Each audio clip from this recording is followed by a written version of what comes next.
ਅਗਲੀ ਖਬਰ ਵੱਲ ਚਲੀਏ। ਕੈਲੀਫੋਰਨੀਆ ਦੀ ਇੱਕ ਜਿਹੜੀ ਕੰਪਨੀ ਆ, ਭਾਰਤੀ ਮੂਲ ਦੇ ਲੋਕਾਂ ਦੇ ਨਾਲ ਉਹ ਸੰਬੰਧਿਤ ਆ ਤੇ ਅੱਜ ਸੈਨੋਜ਼ੇ ਮਰਕਰੀ ਨਿਊਜ਼ ਨੇ ਉਹਨਾਂ ਦੇ ਬਾਰੇ ਜਿਹੜੀ ਆ ਵੱਡੀ ਰਿਪੋਰਟ ਛਾਪੀ ਆ। ਕਹਿੰਦੇ ਬਈ ਆਪਾਂ ਇੱਥੇ ਆ ਕੇ, ਖਾਸ ਕਰਕੇ ਤੁਸੀਂ ਪਿਛਲੇ ਦਿਨਾਂ 'ਚ ਦੇਖਿਆ ਹੀ ਹੋਣਾ ਆ, HAF ਵਾਲੇ ਕਿੱਦਾਂ ਰੌਲਾ ਪਾਉਂਦੇ, ਹਿੰਦੂ ਅਮਰੀਕਨ ਫੈਡਰੇਸ਼ਨ ਵਾਲੇ, ਵੀ ਸਾਡੇ ਨਾਲ ਧੱਕਾ ਹੁੰਦਾ ਜੀ, ਸਾਡੇ ਨਾਲ ਡਿਸਕ੍ਰਿਮੀਨੇਸ਼ਨ ਹੁੰਦੀ ਆ। ਝੂਠ ਬੋਲਦੇ ਆ ਸ਼ਰੇਆਮ। ਅਮਰੀਕਾ ਦੇ ਵਿੱਚ ਇੱਕ ਕੋਰਟ ਕੇਸ ਦੇ ਵਿੱਚ ਜੂਰੀ ਨੇ ਡਿਸਾਈਡ ਕੀਤਾ ਕਿੱਦਾਂ ਇਹ ਭਾਰਤੀ ਮੂਲ ਦੇ ਲੋਕਾਂ ਦੀ ਕੰਪਨੀ ਜਿਹੜੇ ਨਾਨ ਇੰਡੀਅਨਸ ਆ ਉਹਨਾਂ ਦੇ ਨਾਲ ਡਿਸਕ੍ਰਿਮੀਨੇਸ਼ਨ ਕਰਦੀ ਸੀ। ਸੋ ਅੱਜ ਮਰਕਰੀ ਨਿਊਜ਼ ਜ਼ਰੂਰ ਖੋਲਿਓ। ਮਰਕਰੀ ਨਿਊਜ਼ ਦਾ ਹੈਡਿੰਗ ਹੈਗਾ, ਪਹਿਲੇ ਪੇਜ ਤੇ ਹੀ ਆ, H1B visa, company supplying thousands of tech workers to Silicon Valley, discriminated against non-Indians, URI finds. Non-Indians benched, then fired lawsuit claims. ਕਹਿੰਦੇ ਵੀ ਜਿਹੜੇ H1B ਵੀਜ਼ੇ ਦੇ ਉੱਤੇ ਲੋਕਾਂ ਨੂੰ ਹਾਇਰ ਕਰਦੀ ਸੀ ਕੰਪਨੀ, ਉਹ ਜਿਹੜੇ ਭਾਰਤੀ ਮੂਲ ਦੇ ਲੋਕ ਨਹੀਂ ਹੁੰਦੇ ਸੀ ਉਹਨਾਂ ਦੇ ਨਾਲ ਡਿਸਕ੍ਰਿਮੀਨੇਸ਼ਨ ਕਰਦੀ ਸੀ ਤੇ ਉਹਨਾਂ ਨੂੰ ਉਹ ਜੌਬ ਤੋਂ ਕੱਢ ਦਿੰਦੀ ਸੀ। ਹਜ਼ਾਰਾਂ ਦੀ ਗਿਣਤੀ ਦੇ ਵਿੱਚ ਸਿਲੀਕਨ ਵੈਲੀ ਦੀ ਜਿਹੜੀ ਟੈਕਨੋਲੋਜੀ ਇੰਡਸਟਰੀ ਆ ਤੇ ਹੋਰ ਜਿਹੜੇ ਬੇ ਏਰੀਏ ਦੇ EMPLOYERS ਆ ਉਹਨਾਂ ਦੇ ਨਾਲ ਸ਼ਰੇਆਮ ਡਿਸਕ੍ਰਿਮੀਨੇਸ਼ਨ ਕੀਤੀ ਗਈ ਪਈ। ਉਹ ਭਾਰਤੀ ਮੂਲ ਦੇ ਲੋਕ ਨਹੀਂ ਹੈਗੇ, ਨਾਨ ਇੰਡੀਅਨਸ ਹੈਗੇ ਆ। ਇਹ ਜੂਰੀ ਨੇ ਡਿਸਾਈਡ ਕੀਤਾ ਆ। ਕੋਗਨੀਜ਼ੈਂਟ ਇਹ ਕੰਪਨੀ ਆ, ਸਾਰਿਆਂ ਨੂੰ ਪਤਾ, ਬੜੀ ਵੱਡੀ ਕੰਪਨੀ ਆ। ਚੇਨਈ ਦੇ ਵਿੱਚ, ਚੇਨਈ 'ਚ ਇਹ ਫਾਊਂਡ ਕੀਤੀ ਗਈ ਸੀ ਤੇ ਨਵਾਂ ਜਿਹੜਾ ਇਹਦਾ ਹੈੱਡਕੁਆਟਰ ਆ ਉਹ ਨਿਊ ਜਰਸੀ ਦੇ ਵਿੱਚ ਆ।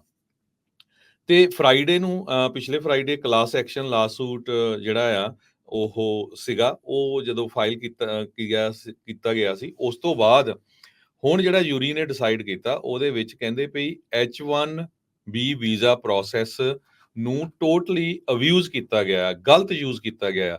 ਜਦੋਂ ਗੋਰੇ ਮੂਲ ਦੇ ਲੋਕ ਜਾਂ ਹੋਰ ਰੌਲਾ ਪਾਉਂਦੇ ਆ ਵੀ ਦੇਖੋ ਜੀ ਆ ਕਿੱਦਾਂ ਹੇਰਾਫੇਰੀ ਕਰਦੇ ਆ, ਤੁਸੀਂ ਦੇਖਿਆ ਹੋਣਾ ਮੋਸਟਲੀ ਫਿਰ ਬਾਰਡਰ ਦੇ ਉੱਤੇ ਆ ਜਾਂਦਾ, ਬਾਰਡਰ ਤੋਂ ਏਦਾਂ ਹੋਈ ਆ, ਇੰਨੇ ਲੋਕ ਇਲੀਗਲੀ ਆ ਗਏ। ਹੁਣ ਆ ਲੀਗਲੀ ਤਰੀਕੇ ਨਾਲ ਵੀ ਤੁਹਾਡੇ ਸਾਹਮਣੇ ਦੇਖ ਲਓ ਵੀ ਜੋ ਕਰਦੇ ਸੀ ਤਾਂ ਇਹਨਾਂ ਨੇ ਕਿੰਨੀ ਜ਼ਿਆਦਾ ਜਿਹੜੀ ਆ ਧੱਕਾ ਕੀਤਾ ਆ ਨਾਨ ਇੰਡੀਅਨਸ ਲੋਕਾਂ ਦੇ ਨਾਲ, ਉਹਨਾਂ ਨੂੰ ਕੱਢਦੇ ਰਹੇ ਹੈਗੇ ਆ। ਕਹਿੰਦੇ ਵੀ US ਬੋਰਨ ਵਰਕਰਸ, ਜਿਹੜੇ ਅਮਰੀਕਾ ਦੇ ਜੰਮੇ ਹੋਏ ਕਾਮੇ ਜਿਹੜੇ ਵਰਕਰਸ ਆ, ਉਹਨਾਂ ਨੂੰ ਕਾਕੇਸ਼ੀਅਨ ਕਰਕੇ ਵੀ ਦੱਸਿਆ ਗਿਆ ਆ, ਉਹਨਾਂ ਦੇ ਨਾਲ ਹੀ ਧੱਕਾ ਕੀਤਾ ਗਿਆ, ਉਹਨਾਂ ਨੂੰ ਹੀ ਕੱਢਿਆ ਗਿਆ। ਸੋ ਬਾਰਟਿਨ ਪੀਰੋਮੋਨੀਅਨ ਕੈਲੀਫੋਰਨੀਆ ਦਾ ਇੱਕ, ਕ੍ਰਿਸਟੀ ਪਾਮਰ ਐਰੀਜ਼ੋਨਾ ਤੋਂ, ਐਡਵਰਡ ਕਾਕਸ ਟੈਕਸਸ ਤੋਂ, ਇਹਨਾਂ ਨੇ ਇਸ ਜਿਹੜੀ ਕੋਗਨੀਜ਼ੈਂਟ ਕੰਪਨੀ ਆ, ਇਸ ਕੰਪਨੀ ਨੂੰ 2017 ਦੇ ਵਿੱਚ ਲਾਸ ਐਂਜਲਸ ਦੇ ਵਿੱਚ US ਦੀ ਜਿਹੜੀ ਡਿਸਟ੍ਰਿਕਟ ਕੋਰਟ ਆ ਉੱਥੇ ਲਾਸੂਟ ਫਾਈਲ ਕੀਤਾ ਸੀ। ਇਸ ਤੋਂ ਬਿਨਾਂ ਇੱਕ ਹੋਰ ਪਲੈਂਟੀਫ ਜਿਹੜਾ ਕਾਕੇਜ਼ੀਅਨ ਆ, ਆਪਾਂ ਗੋਰਾ ਹੀ ਕਹਿ ਸਕਦੇ ਆ, ਜੀਨ ਕਲੌਡੇ ਫ੍ਰੈਂਚਿਟੀ, ਗ੍ਰੀਨ ਕਾਰਡ ਹੋਲਡਰ, ਉਹ ਫਰਾਂਸ ਤੋਂ ਸੀ। ਉਹ ਵੀ ਇਸ ਲਾਸੂਟ ਦੇ ਵਿੱਚ ਜੁਆਇਨ ਕੀਤੀ ਸੀ ਵੀ ਮੇਰੇ ਨਾਲ ਵੀ ਜਿਹੜਾ ਧੱਕਾ ਕੀਤਾ ਗਿਆ। ਲਾਸੂਟ ਦੇ ਵਿੱਚ ਇਹ ਕਲੇਮ ਕੀਤਾ ਗਿਆ ਸੀ ਵੀ ਜਿਹੜੀ ਕੋਗਨੀਜ਼ੈਂਟ ਕੰਪਨੀ ਹੈਗੀ ਆ, ਇਹਨਾਂ ਨੇ ਨਾਨ ਇੰਡੀਅਨ ਵਰਕਰਸ ਜਿਹੜੇ ਆ ਉਹਨਾਂ ਨੂੰ ਸਭ ਤੋਂ ਪਹਿਲਾਂ ਜੌਬ ਦੇ ਵਿੱਚੋਂ ਕੱਢਿਆ। ਜੀ ਬਿਲਕੁਲ। ਸੋ ਹਰਜੋਤ ਸਿੰਘ ਜੀ, ਇਹ ਜਿਹੜਾ ਇਸ ਟਾਈਮ ਆਪਣੇ ਸਾਹਮਣੇ ਆ, ਇਹ ਵੱਡੀ ਜਿਹੜੀ ਚੀਜ਼ ਇਸ ਟਾਈਮ ਵਾਪਰੀ ਆ ਵੀ H1B ਵੀਜ਼ੇ ਵਾਲਿਆਂ ਨੂੰ ਹੋ ਸਕਦਾ ਵੀ ਆਪਣੇ ਰਿਸ਼ਤੇਦਾਰਾਂ ਨੂੰ ਬੁਲਾਈ ਜਾਂਦੇ ਹੋਣ, ਇਸੇ ਵਾਲਿਆਂ ਨੂੰ ਜਿਹੜਾ ਉਹ ਮੌਕਾ ਜਿਹੜਾ ਉਹ ਨਾ ਦਿੱਤਾ, ਜਿਹੜਾ ਉਹ ਜਾ ਰਿਹਾ ਹੋਵੇ। ਹੁਣ ਕੋਗਨੀਜ਼ੈਂਟ ਵਾਲੇ ਤਾਂ ਕਹਿੰਦੇ ਆ ਵੀ ਅਸੀਂ ਨਿਰਾਸ਼ ਆ ਇਸ ਫੈਸਲੇ ਤੋਂ, ਪਰ ਇਹ ਚੀਜ਼ ਜਿਹੜੀ ਉਹ ਵਾਪਰ ਰਹੀ ਹੈ। ਫੈਡਰਲ ਡਾਟਾ ਜਿਹੜਾ ਉਹ ਇਹ ਦੱਸ ਰਿਹਾ ਆ ਵੀ H1B ਉਹਨਾਂ ਨੇ ਸੈਂਕੜੇ ਹੀ ਭਾਰਤੀ ਨਾਗਰਿਕਾਂ ਦੇ ਲਈ ਏਰੀਏ 'ਚ ਹਰ ਸਾਲ ਉਹਨਾਂ ਨੇ ਲਏ ਸੀਗੇ। ਹਾਰਵਰਡ ਦੇ ਜਿਹੜੇ ਪ੍ਰੋਫੈਸਰ ਜਿਹੜੇ ਵੀਜ਼ੇ ਨੂੰ ਯੂਜ਼ ਕਰਦੇ ਆ, ਤੇ ਡਾਟਾ 2023 ਦਾ ਇਹ ਦੱਸਦਾ ਵੀ ਕੋਗਨੀਜ਼ੈਂਟ ਨੇ H1B ਜਿਹੜੇ ਹੋਲਡਰਸ ਆ ਉਹਨਾਂ ਨੂੰ ਬੇ ਏਰੀਏ ਦੇ EMPLOYE ਬਣਾ ਲਿਆ, ਚਾਹੇ ਉਹ ਗੂਗਲ ਲਈ ਕੰਮ ਕਰਦੇ ਸੀ, ਮੈਟਾ ਲਈ, ਐਪਲ ਲਈ, PG&E ਲਈ, ਕਾਈਜ਼ਰ ਲਈ ਜਾਂ ਵਾਲਮਾਰਟ ਦੇ ਲਈ।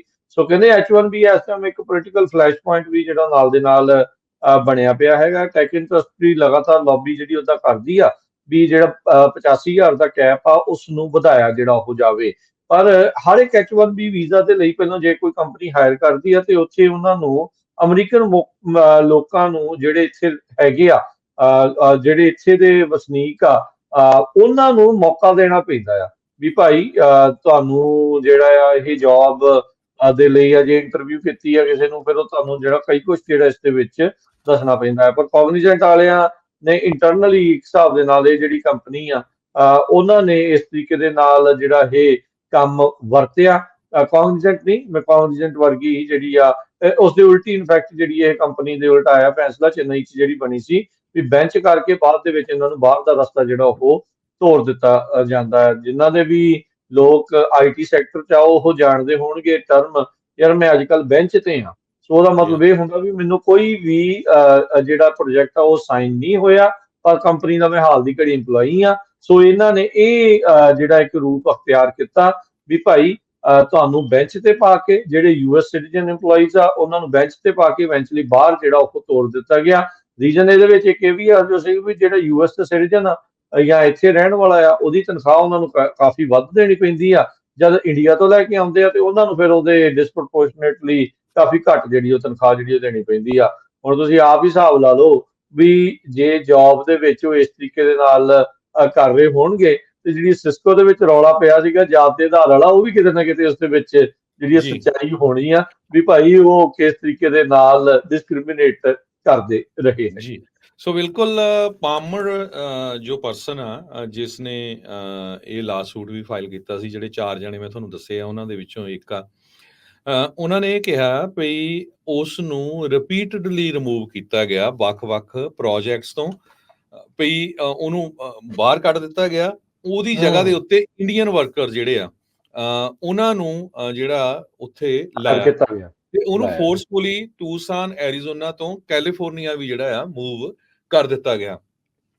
ਪਾਮਰ ਨੇ ਇਹ ਵੀ ਕਲੇਮ ਕੀਤਾ ਵੀ ਡੈਲੀਬਰੇਟਲੀ ਜਾਣ-ਬੁੱਝ ਕੇ ਉਸ ਨੂੰ ਜਿਹੜੀਆਂ ਕੰਪਨੀ ਦੀਆਂ ਮੀਟਿੰਗਸ ਆ ਉਹਦੇ ਵਿੱਚੋਂ ਬਾਹਰ ਰੱਖਿਆ ਗਿਆ ਤੇ ਇੰਡੀਅਨ ਮੈਨੇਜਰਸ ਨੂੰ ਉੱਥੇ ਇਨਵਾਈਟ ਕੀਤਾ ਗਿਆ। ਜਦ ਉਹ ਕਹਿੰਦੀ ਵੀ ਮੈਂ ਮੈਨੇਜਰਸ ਦੇ ਨਾਲ ਗੱਲਬਾਤ ਕੀਤੀ ਤੇ ਮੇਰੇ ਨਾਲ ਧੱਕਾ ਹੋ ਰਿਹਾ, ਤੁਸੀਂ ਡਿਸਕ੍ਰਿਮੀਨੇਸ਼ਨ ਕਰ ਰਹੇ ਆ, ਤੇ ਉਹ ਕਹਿੰਦੀ ਵੀ ਉਹਨਾਂ ਨੇ ਆਪਣੀ ਬੈਕਸ ਆ ਮੇਰੇ ਵੱਲ ਟਰਨ ਕਰ ਦਿੱਤੀ, ਵੀ ਮੇਰੀ ਸੁਣੀ ਨਹੀਂ ਗੱਲ ਕੋਈ ਵੀ, ਤੇ ਉਸਨੇ ਜਿਹੜਾ ਆ ਡਿਸਕ੍ਰਿਮੀਨੇਸ਼ਨ ਦਾ ਕੇਸ ਫਾਈਲ ਕੀਤਾ ਤੇ 2016 ਚ ਰਿਜ਼ਾਈਨ ਕਰ ਦਿੱਤਾ। ਸੋ ਬਹੁਤ ਸਾਰੇ ਸਾਡੇ ਸਰੋਤੇ ਸੋਚਦੇ ਹੋਊਗੇ ਵੀ ਨਹੀਂ ਜੀ ਉਹ ਭਾਰਤੀ ਮੂਲ ਦੇ ਲੋਕ ਜਿਹੜੇ ਆਉਂਦੇ ਆ H1 ਵੀਜ਼ੇ ਤੇ ਬਹੁਤ ਹਾਈਲੀ ਕੁਆਲੀਫਾਈਡ ਆ, ਹੋ ਸਕਦਾ ਇਹ ਜਿਹੜੀ ਬੀਬੀ ਨੇ ਲਾ ਸੂਟ ਫਾਈਲ ਕੀਤਾ ਸੀ ਉਹ ਇਦਾਂ ਨਹੀਂ। ਹੁਣ ਸੁਣਿਓ ਅੱਗੇ, ਫ੍ਰਾਂਚੀਟੀ ਇੱਕ PhD ਆ ਕੰਪਿਊਟਰ ਸਾਇੰਸ, ਉਸ ਨੂੰ 2007 ਦੇ ਵਿੱਚ ਹਾਇਰ ਕੀਤਾ ਗਿਆ। 9 ਸਾਲ ਉਹ ਕੌਗਨੀਜ਼ੈਂਟ ਜੋ ਕੰਪਨੀ ਆ ਉੱਥੇ ਐਜ਼ ਏ ਡਾਇਰੈਕਟਰ ਐਗਜ਼ੀਕਿਊਟਿਵ ਇਸ ਕੰਪਨੀ ਦੇ ਉੱਤੇ ਰਹੀ। ਉਹ ਕਹਿੰਦੀ ਵੀ ਮੈਨੂੰ ਸ਼ਰੇਆਮ ਪਤਾ ਵੀ ਇਹ ਜਾਣ ਬੁੱਝ ਕੇ ਇਹਨਾਂ ਨੇ ਜਿਹੜੇ ਭਾਰਤੀ ਮੂਲ ਦੇ ਲੋਕ ਆ ਇੰਡੀਅਨਸ, ਉਹਨਾਂ ਨੂੰ ਪ੍ਰੈਫਰੈਂਸ ਦੇ ਆਧਾਰ ਦੇ ਉੱਤੇ ਵੀਜ਼ੇ ਦਿੱਤੇ। ਇਹ ਲਾ ਸੂਟ ਦੇ ਵਿੱਚ ਉਸਨੇ ਇਨਕਲੂਡ ਕੀਤਾ। ਤੇ ਕਹਿੰਦੀ ਵੀ ਜਦੋਂ ਉਹ ਕਹਿੰਦਾ ਆ ਵੀ ਜਦੋਂ ਉਸਨੇ ਸਿਕਿਉਰ ਕੀਤਾ new business for the company, ਉਹਦੇ ਮੈਨੇਜਰ ਜਾਂ ਉਹਦਾ ਜਿਹੜਾ ਸਟਾਫ ਆ ਉਹ ਉਹਨਾਂ ਪ੍ਰੋਜੈਕਟਸ ਦੇ ਉੱਤੇ ਭਾਰਤੀ ਮੂਲ ਦੇ ਲੋਕਾਂ ਨੂੰ ਪ੍ਰੈਫਰੈਂਸ ਦੇ ਕੇ ਜਿਹੜੇ ਆ ਇੰਪਲਾਈ ਕਰਦਾ ਸੀਗਾ।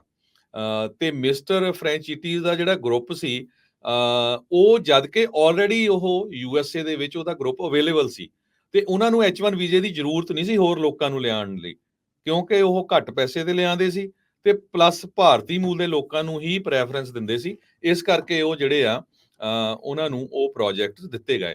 ਫ੍ਰਾਂਚੀਟੀ ਜਿਹੜਾ ਮਿਸਟਰ ਫ੍ਰਾਂਚੀਟੀ ਆ ਉਸ ਨੂੰ 2016 ਦੇ ਵਿੱਚ ਫਾਇਰ ਕਰ ਦਿੱਤਾ ਗਿਆ। ਉਸ ਟਾਈਮ ਦੇ ਉੱਤੋਂ ਜਦੋਂ ਉਸ ਨੂੰ ਧੱਕੇ ਦੇ ਨਾਲ ਕਿਹਾ ਗਿਆ ਵੀ ਜਿਹੜੇ ਇਹ ਫਰੋਜੂਲੈਂਟ ਇਨਵੀਟੇਸ਼ਨ ਲੈਟਰਸ ਆ H1B ਵੀਜ਼ਾ ਐਪਲੀਕੇਸ਼ਨ ਦੇ ਸਪੋਰਟਿੰਗ ਡਾਕੂਮੈਂਟਸ ਹੁੰਦੇ ਹੈਗੇ ਆ, ਉਹਨਾਂ ਦੇ ਉੱਤੇ ਸਾਈਨ ਕਰ ਉਹਨਾਂ ਜੌਬਸ ਦੇ ਲਈ ਜਿਹੜੀਆਂ ਜੌਬਸ ਐਗਜ਼ਿਸਟਿੰਗ ਨਹੀਂ ਕਰਦੀਆਂ ਹੈਗੀਆਂ। ਉਹ ਕਹਿੰਦਾ ਮੈਨੂੰ ਹੀ ਵਰਤਣ ਦੀ ਕੋਸ਼ਿਸ਼ ਕਰਦੇ ਸੀਗੇ। ਤੇ ਇਹ ਜਿਹੜੇ ਫਰੋਜੂਲੈਂਟ ਲੈਟਰਸ ਹੈਗੇ ਆ ਇਹ ਕੌਗਨੀਜ਼ੈਂਟ ਕੰਪਨੀ ਜਿਹੜੀ ਆ ਉਹਦੀ ਸਕੀਮ ਦਾ ਇੱਕ ਹਿੱਸਾ ਸੀ ਕਿ ਵੱਡੀ ਗਿਣਤੀ ਦੇ ਵਿੱਚ ਅਸੀਂ H1B ਵੀਜ਼ਾ ਜਿਹੜੇ ਵਰਕਰਸ ਆ ਉਹ ਭਾਰਤ ਤੋਂ ਇੱਥੇ ਲੈ ਕੇ ਆਈਏ ਤੇ ਉਹਨਾਂ ਨੂੰ ਹੀ ਪ੍ਰੈਫਰੈਂਸ ਦੇ ਆਧਾਰ ਦੇ ਉੱਤੇ ਇੱਥੇ ਜਿਹੜੀਆਂ ਨੌਕਰੀਆਂ ਦਿੱਤੀਆਂ ਜਾਣ। ਸੋ ਬਹੁਤ ਸਾਰੇ ਜਿਹੜੇ ਕੌਗਨੀਜ਼ੈਂਟ ਦੇ US ਦੀ ਵਰਕਫੋਰਸ ਆ ਉਹ ਵੀਜ਼ਾ ਦੇ ਉੱਤੇ ਆ ਤੇ ਮੈਜੋਰਟੀ ਜਿਹੜੇ ਹੈਗੇ ਆ ਜੌਬਸ ਦੇ ਵਿੱਚ ਕਹਿੰਦੇ ਭਈ ਬਹੁਤ ਸਾਰੇ ਕੈਪੇਬਲ ਵੀ ਹੈਗੇ ਆ, ਕੁਆਲੀਫਾਈਡ ਵੀ ਹੈਗੇ ਆ, ਪਰ ਪ੍ਰੋਬਲਮ ਇਹ ਆ ਵੀ ਤੁਸੀਂ ਜਿਹੜੇ ਇੱਥੇ ਦੇ ਬੋਰਨ ਲੋਕ ਆ ਜਾਂ ਜਿਹੜੇ ਹਾਈਲੀ ਕੁਆਲੀਫਾਈਡ ਸੀ ਉਹਨਾਂ ਨੂੰ ਪਤਾ ਵੀ ਉਹਨਾਂ ਨੂੰ ਤਨਖਾਹਾਂ ਜਾਣੀਆਂ ਜ਼ਿਆਦਾ ਦੇਣੀਆਂ ਪੈਣੀਆਂ, ਉਹਨਾਂ ਨੂੰ ਸਾਈਡ ਤੇ ਪਾਸੇ ਰੱਖ ਕੇ ਉਹਨਾਂ ਨੂੰ ਫਾਇਰ ਕਰਕੇ ਤੁਸੀਂ H1B ਵੀਜ਼ਾ ਜਿਹੜਾ ਆ ਉਸ ਨੂੰ ਜਿਹੜਾ ਆ ਮਿਸਯੂਜ਼ ਕੀਤਾ ਹੈਗਾ।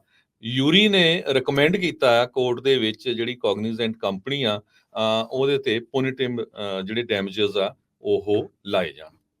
ਬਿਲਕੁਲ। ਸੋ ਜਿਹੜੀ ਕੋਗਨੀਜ਼ੈਂਟ ਦੀ ਸਕੀਮ ਇਹੀ ਸੀ, H1 ਤੇ ਬੰਦੇ ਨਕਲੀ ਲੈਟਰਾਂ ਦੇ ਉੱਤੇ ਬੁਲਾਈ ਜਾਓ, ਅਮਰੀਕੀ ਲੋਕਾਂ ਨੂੰ ਇੱਥੋਂ ਬਾਹਰ ਕੱਢ ਕੇ ਉਹਨਾਂ ਦੀ ਥਾਂ ਤੇ ਇਹਨਾਂ ਨੂੰ ਇੱਥੇ ਜਿਹੜਾ ਹਾਇਰ ਕਰੀ ਜਾਓ। ਤੇ ਉਹੀ ਚੀਜ਼ ਜਿਹੜਾ ਮਿਸਟਰ ਫ੍ਰੈਂਚਿਟੀ ਤੇ ਜਿਹੜੀ ਬੀਬੀ ਪਾਲਮਰ ਆ ਉਹਨਾਂ ਨੇ ਇਸ ਦੇ ਵਿੱਚ ਦੱਸਿਆ। ਦੇਖੋ ਉਹਨਾਂ ਤੋਂ ਹੀ ਗਲਤ ਕੰਮ ਜਿਹੜਾ ਉਹ ਕਰਵਾਉਣ ਦੀ ਕੋਸ਼ਿਸ਼ ਜਿਹੜੀ ਉਹ ਕੀਤੀ ਜਾ ਰਹੀ ਸੀ। ਇਵੈਂਚੁਅਲੀ ਉਹਨੇ ਵੀ ਅੱਕ ਕੇ ਫਿਰ ਇਹ ਲਾਸੂਟ ਦੇ ਵਿੱਚ ਆਪਣਾ ਨਾਮ ਦਰਜ ਕਰਾਇਆ। ਉਹਨੇ ਦੇਖਿਆ ਵੀ ਯਾਰ ਮੇਰੇ ਸਾਥੀਆਂ ਦੇ ਨਾਲ ਤਾਂ ਇਹ ਕੁਝ ਹੋ ਰਿਹਾ, ਇਵੈਂਚੁਅਲੀ ਉਹਦੇ ਨਾਲ ਵੀ ਉਹੀ ਕੁਝ ਹੋਇਆ ਪਿਆ। ਜਦ ਕਿ ਉਹਦੇ ਅੰਡਰ ਕੰਮ ਕਰਨ ਵਾਲੇ ਜਿਹੜੇ ਇੱਥੋਂ ਦੇ ਰਹਿਣ ਵਾਲੇ ਲੋਕ ਸੀਗੇ, ਜਿਹੜੇ US ਵਾਲੇ ਸੀਗੇ, ਉਹ ਕੰਮ ਦੇ ਲਈ ਅਵੇਲੇਬਲ ਹੁੰਦੇ ਸੀ, ਪਰ ਫਿਰ ਵੀ ਕੋਗਨੀਜ਼ੈਂਟ ਜਿਹੜੀ ਉਹ ਨਕਲੀ ਜੌਬ ਜਿਹੜੀ ਉਹ ਕ੍ਰੀਏਟ ਕਰਕੇ ਕਹਿ ਲਓ ਦਿਖਾ ਕੇ ਤੇ ਉਹਨਾਂ ਨੇ ਇਸ ਤਰੀਕੇ ਦੇ ਨਾਲ H1B ਵੀਜ਼ੇ ਜਿਹੜੇ ਉਹ ਲਏ। ਭੰਡਾਰਾਂ ਦੇ ਭੰਡਾਰ ਜਿਹੜੇ ਉਹ ਲੈ ਕੇ ਤੇ ਇੱਥੇ ਜਿਹੜੇ ਉਹ ਇਕੱਲੇ ਇੱਕ ਕੰਪਨੀ ਨਹੀਂ ਹੈ, ਏਦਾਂ ਦੀਆਂ ਕਈ ਕੰਪਨੀਆਂ ਜਿਹੜੀਆਂ ਇੰਡੀਆ ਤੋਂ ਇਸੇ ਤਰੀਕੇ ਦੇ ਨਾਲ ਜਿਹੜੀਆਂ ਉਹ ਚੱਲ ਰਹੀਆਂ ਆ। ਚਾਹੇ ਉਹ ਇਨਫੋਸਿਸ ਹੋਵੇ ਦਾ ਨਾਮ ਵੀ ਆ ਜਾਂਦਾ ਆ, TCS ਇਹ ਇਦਾਂ ਦੀਆਂ ਬਥੇਰੀਆਂ ਜਿਹੜੀਆਂ ਕੰਪਨੀਜ਼ ਆ ਉਹ ਇਸ ਤਰੀਕੇ ਦੇ ਨਾਲ ਕਰਦੀਆਂ ਆ। ਤੇ ਬਹੁਤ ਸਾਰੇ ਜਿਹੜੇ ਉੱਥੇ ਇੰਜੀਨੀਅਰਿੰਗ ਦੇ ਸਟੂਡੈਂਟਸ ਆ ਉਹਨਾਂ ਦੀ ਇਹ ਕੰਪਨੀਆਂ ਪ੍ਰੈਫਰਡ ਇਸ ਲਈ ਵੀ ਹੁੰਦੀਆਂ ਆ ਕਿਉਂਕਿ ਉਹਨਾਂ ਨੂੰ ਪਤਾ ਵੀ ਇਹਨਾਂ ਨੇ H1B ਵੀਜ਼ਾ ਦਵਾ ਕੇ ਸਾਨੂੰ ਉੱਥੇ ਬਾਹਰ ਸਮਹਾਉ ਜਿਹੜਾ ਉਹ ਘਲਾ ਦੇਣਾ ਹੈਗਾ ਆ। ਪਰ ਬੇ ਏਰੀਏ ਦੀ ਕੰਪਨੀ ਕੋਗਨੀਜ਼ੈਂਟ, ਬੇ ਏਰੀਏ ਦੇ ਵਿੱਚ ਚੱਲ ਰਹੀ ਜਿਹੜੀ ਉਹਨਾਂ ਦੀ ਸ਼ਾਖਾ ਚੇਨਈ ਦੀ ਇੰਡੀਆ ਦੀ ਜਿਹੜੀ ਕੰਪਨੀ ਕੋਗਨੀਜ਼ੈਂਟ ਦੇ ਉੱਤੇ ਵੱਡਾ ਜਿਹੜਾ ਇਸ ਟਾਈਮ ਜਿਹੜੇ ਦੋਸ਼ ਆ ਉਹਦੇ ਮਾਮਲੇ ਦੇ ਵਿੱਚ ਜਿਊਰੀ ਨੇ ਮੰਨਿਆ ਆ ਵੀ ਭਾਈ ਇਹਨਾਂ ਨੇ ਵਾਕਿਆ ਹੀ ਨਾਨ ਇੰਡੀਅਨਸ ਦੇ ਨਾਲ ਡਿਸਕ੍ਰਿਮੀਨੇਸ਼ਨ ਕੀਤੀ ਆ। ਜਦ ਕਿ ਇੰਡੀਅਨ ਆ ਕੇ ਇੱਥੇ ਕਹਿੰਦੇ ਰਹੇ ਆ ਵੀ ਸਾਡੇ ਨਾਲ ਇੱਥੋਂ ਦੇ ਲੋਕ ਡਿਸਕ੍ਰਿਮੀਨੇਟ ਕਰ ਰਹੇ ਆ, ਤੇ ਕੰਪਨੀ 'ਚ ਦੇਖੋ ਇਹਨਾਂ ਨੇ ਆਪ ਵੀ ਉਹੀ ਕੋਸ਼ਿਸ਼ ਜਿਹੜਾ ਉਹ ਕਰ ਦਿੱਤਾ ਜਿਸ ਦਾ ਇਹ ਆਪ ਕਿਸੇ ਟਾਈਮ ਦੋਸ਼ ਲਾਉਂਦੇ ਰਹੇ ਸੀ।